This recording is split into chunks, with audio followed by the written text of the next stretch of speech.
10 hours ഒരു ത്രില്ലറാണ്, ഒരു crime ത്രില്ലറെന്നോ investigation ത്രില്ലറെന്നൊക്കെ പറയാൻ പറ്റുന്ന ഒരു മൂവി. പക്ഷേ നല്ലൊരു സിനിമയാണ്, ഒരു ആവറേജ് ഫിലിമാണ്. എനിക്കൊന്നും ഈ നമ്മുടെ മലയാളത്തിൽ കഴിഞ്ഞ ഒരു 2-3 വർഷമായിട്ട് ഒരുപാട് നല്ല ത്രില്ലറും ക്രൈം ത്രില്ലറും ഇൻവെസ്റ്റിഗേഷൻ ത്രില്ലറും ഒക്കെ കിട്ടിയതുകൊണ്ട് നമുക്ക് ഈ ഒരു തമിഴ് സിനിമ കാണുമ്പോൾ അത്രത്തോളം ഒരു എഫക്റ്റീവായിട്ട് തോന്നില്ല. പക്ഷേ ഒരു തമിഴ് ഉള്ളവരെ സംബന്ധിച്ച് ഇതൊരു നല്ല സിനിമയായിട്ട് തോന്നും.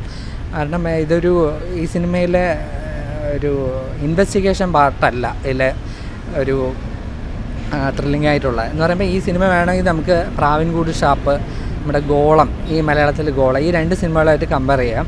എന്ന് പറയുമ്പോൾ ഒരു ലിമിറ്റഡ് സ്പേസിൽ ഒരു കൊല നടക്കുന്നു. കാരണം വളരെ കുറച്ച് പേരുള്ള ഒരു ഏരിയയിൽ ഒരു കൊലപാതകം നടക്കുന്നു, പിന്നെ അതിൻ്റെ ഇൻവെസ്റ്റിഗേഷൻ അതാണ്. പക്ഷേ ഇൻവെസ്റ്റിഗേഷൻ പാർട്ട് ത്രില്ലിംഗ് അല്ല. നമ്മൾ പ്രാവിൻകൂട് ഷാപ്പിലായാലും ഗോളത്തിലായാലും അതിൻ്റെ ഒരു കൊല നടത്തുന്ന എക്സിക്യൂഷൻ ഓഫ് മർഡറാണ് നമ്മുടെ അതിലൊരു ത്രില്ലിംഗ് ആയിട്ടുള്ള സംഭവം. അതേപോലെ ഈ സിനിമയിലും ഒരു ബസ്സിനകത്ത് കൊലപാതകം നടക്കുന്നു, അതിനെ അന്വേഷിക്കാൻ വേണ്ടിയിട്ട് ഒരു ദിവസം വരുന്നത് സിബി സത്യരാജിൻ്റെ മകനാണ് അതിൽ ഇതായിട്ട് വരുന്നത്.